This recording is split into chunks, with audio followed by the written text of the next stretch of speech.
When we think of scary songs in movies or TV, some of the most common ones that come to mind are Tubular Bells, also known as the Exorcist theme,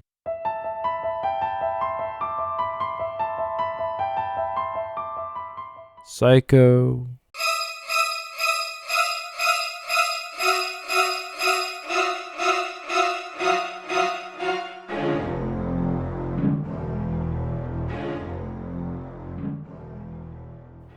the Thing theme,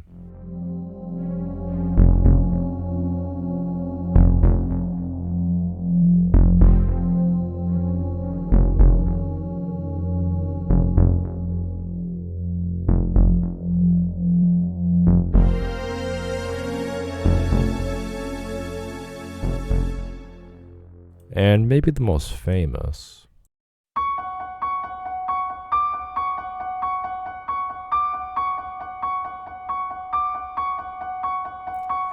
music is such an important part to a film. It can make or break a movie, invoke a feeling from the viewer, and sometimes be one of the most iconic parts of the film. Let's say you're in the ocean, floating, shifting with the currents, looking over the blue sky, just enjoying things. You take a dive underwater to wet your hair and see the ocean trenches. You pass along some coral reefs, some seaweed, and even some little fish here and there. As you continue to swim onward, you see a silhouette of some kind. Now it could just be some rocks, and it could be a ship as well, but whatever it is, something comes across your mind.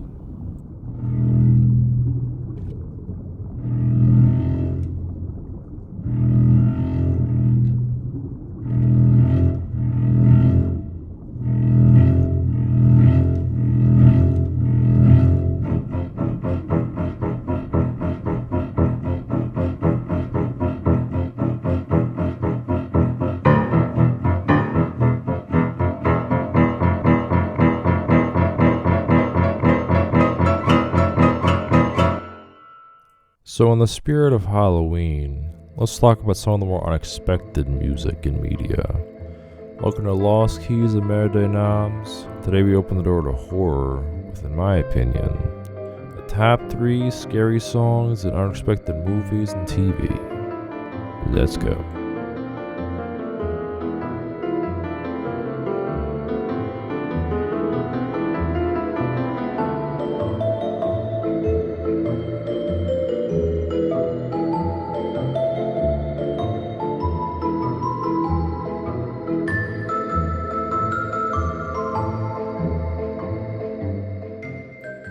Number 3.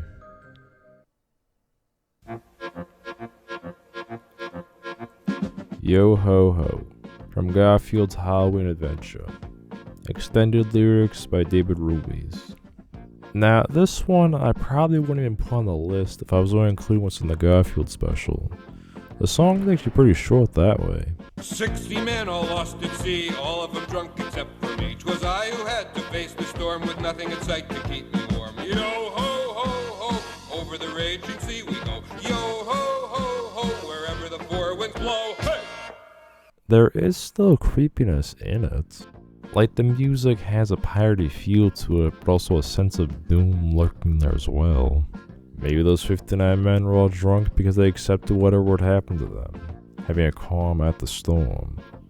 Or maybe they were passing the time by being drunk and under unfortunate circumstance. A storm came on. Either way, the captain is there at the forefront of everything, fighting against the heavy sea. You see, there is something there, but the song is so short that it doesn't have the time to flesh things out.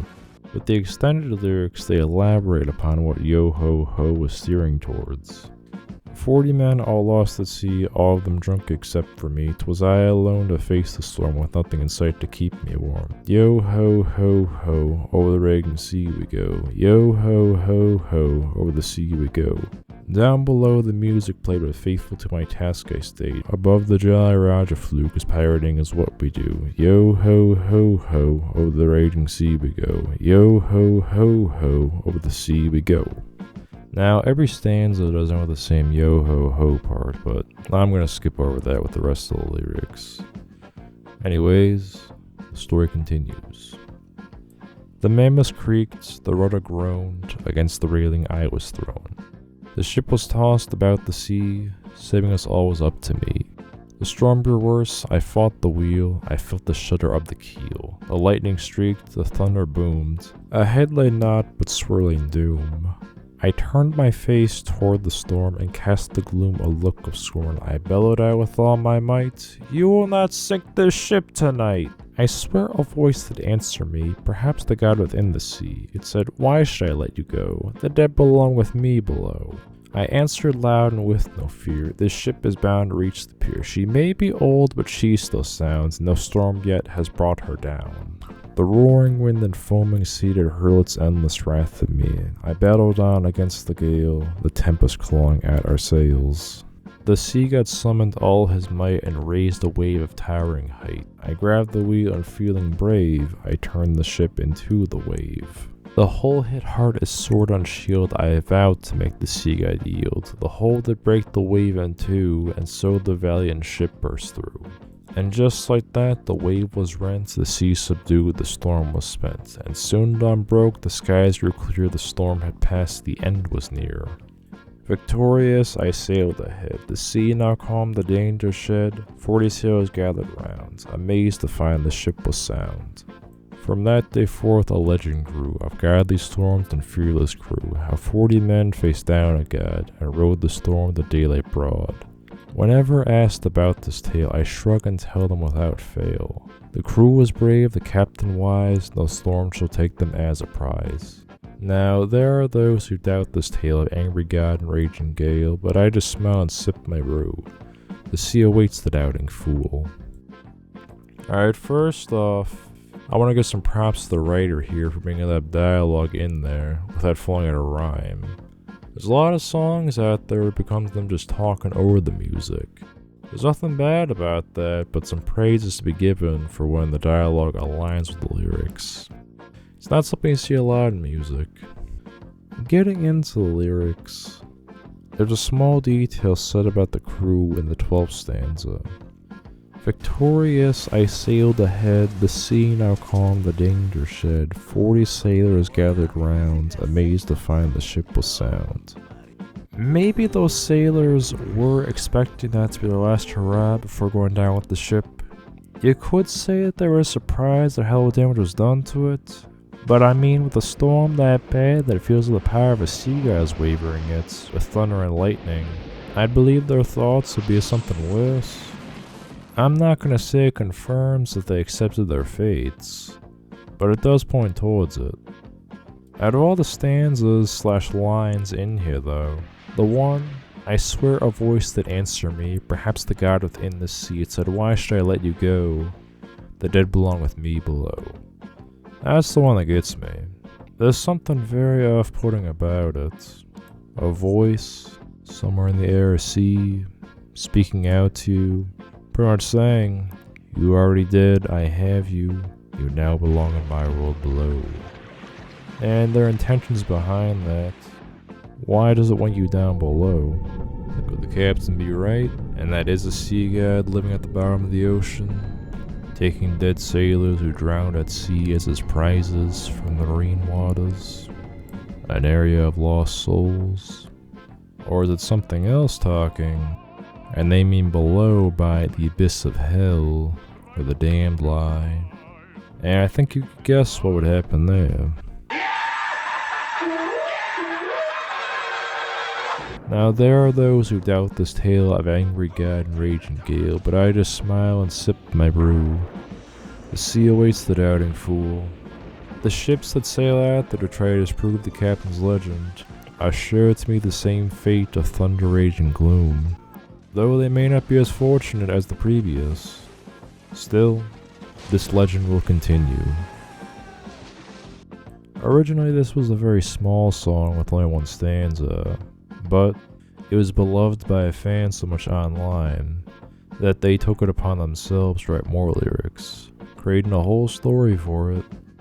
Yo ho ho, a song about men lost at sea and their persistent captain.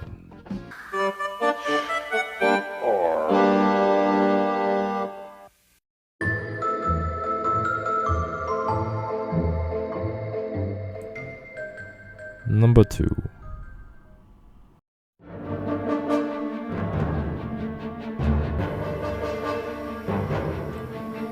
Savages from Pocahontas. You know, I really wouldn't expect a song like this to be in a Disney film. It sounds like it'd be in a darker place than a movie about a Powhatan woman and the arrival of English settlers. But it does serve its purpose by showing the reaction of ignorance and hate when people fear what they don't understand. Before making this video, I'd never even seen Pocahontas. The first time I even heard this song was from another YouTuber's video, Top 10 Controversial Cartoons, Animat.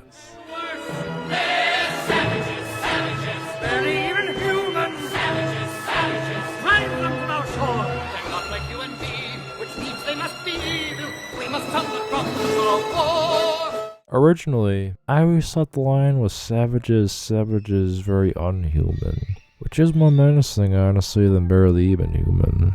It makes you wonder with that line, what kind of disturbed, immoral creatures are these? Savages, savages. The song has a hellish-like feel to it, especially when the chorus hits. The beginning, feeding the tension of danger impending, adding more notes as it builds to the chorus. And when it gets there, it's like a curtain is pulled back, revealing the flames.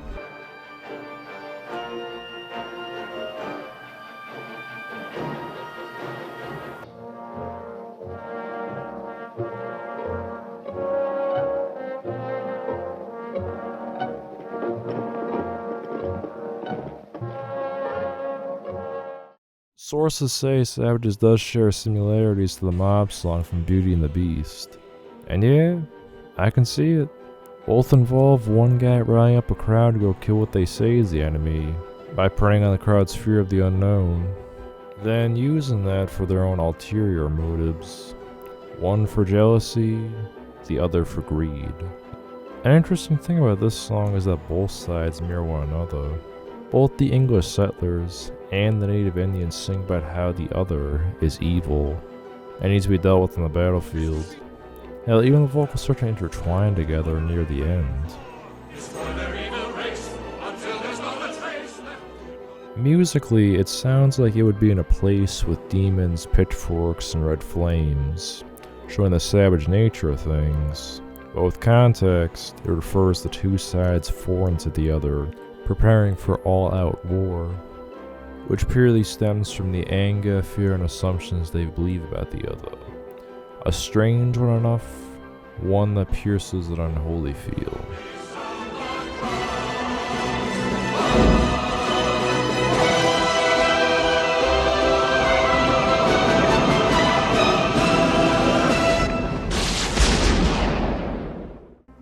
Now before we get to number 1, let us open the door for the honorable mention.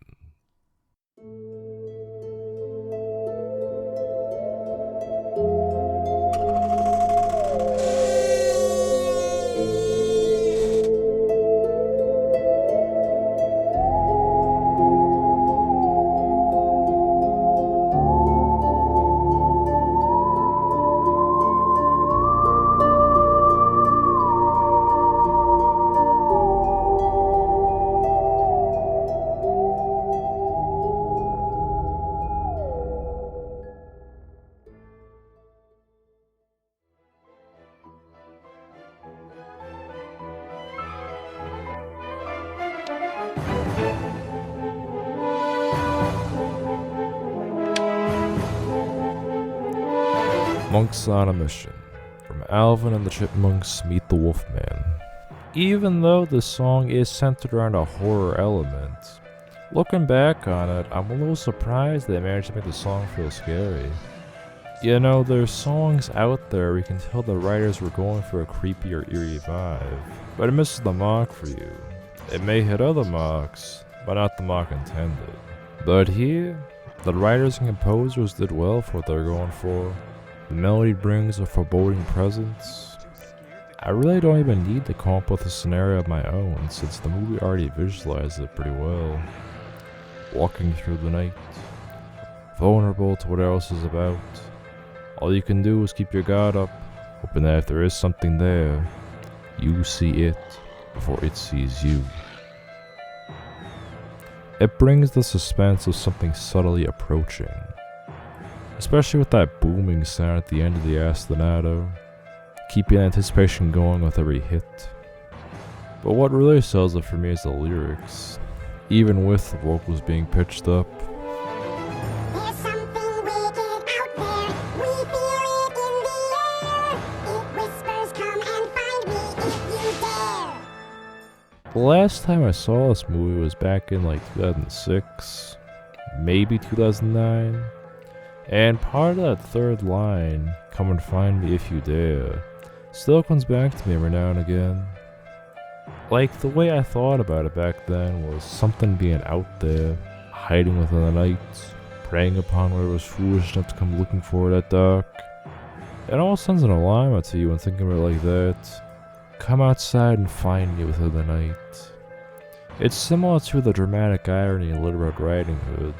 You know something bad is about to happen, but the character doesn't, and they fall for it. We sense disaster lurking. Must save the neighborhood. This monster must be stopped for good. We see a full moon rising. We hear the howls at night.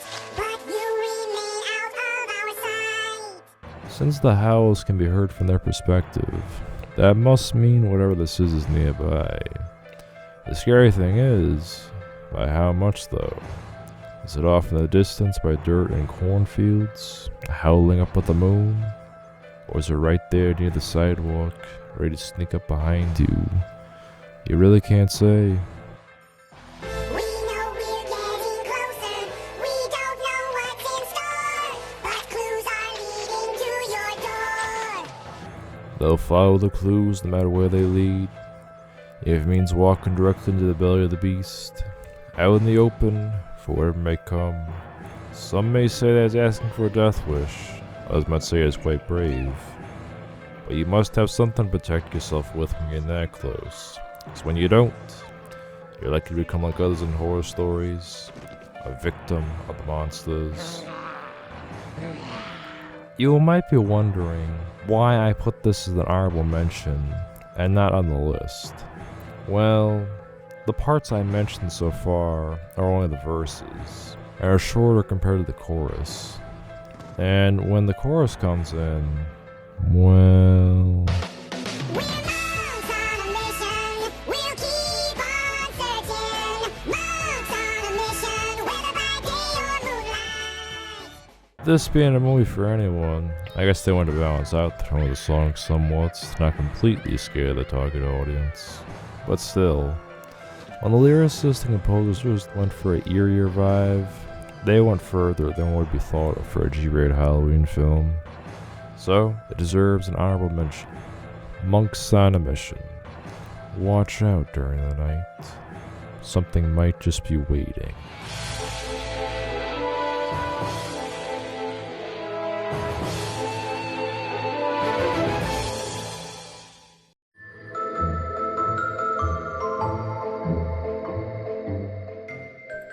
And the number one spot is... First you see us, then you don't. Now you hear us.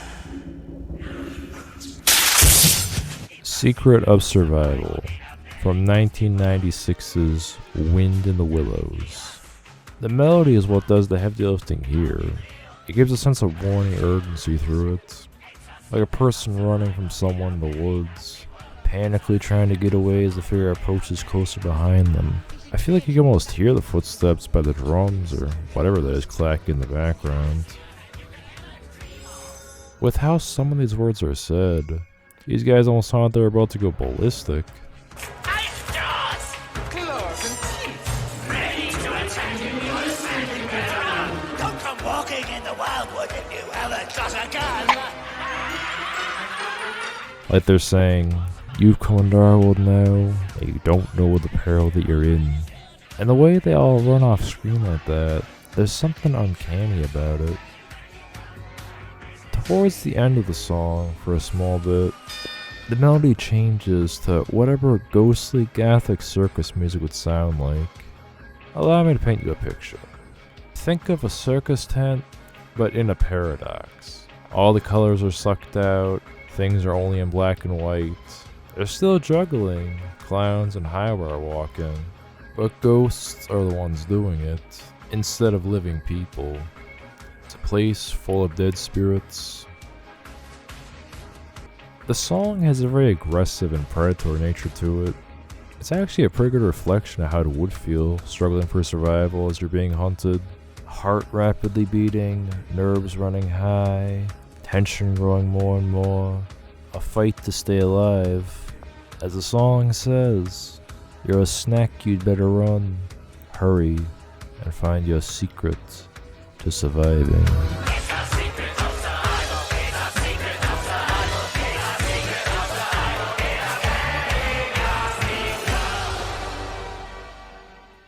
And so we have reached the end of the list. The interesting thing about all these songs is none of them are meant for mature audiences. The highest rating any of them have is PG for Wind in the Willows. They're for anybody with the target demographic being families. Which I find that fascinating. Something kinda aimed at younger audiences does have moments in it that do creep the viewer out. Especially when the movie isn't even about something scary. And I think that has to do with a false sense of security some movies bring with them. Like when watching a slasher film, you already know what you're getting into. It's going to be scary, and it's going to throw some elements in to get the audience frightened. Jump scares, creepy imagery, blood, murder, etc. So those internal walls are up. It may still get you, but you're expecting it. But when you go into a comedy or something with adventure and a dark scene comes in, it has an impact on you, catches you off guard, takes you by surprise. There's no internal walls up here because there was no reason for them to be up in the first place. It has that time to sneak up on you. You wouldn't think that a movie about a Disney puppet would have anything dark in it, when it's about him proving to be honest, selfless, and brave in order to become a real boy. But when you have a part where a kid becomes hysterical after being turned into a donkey, now that sense of security / comfort has a hole in it.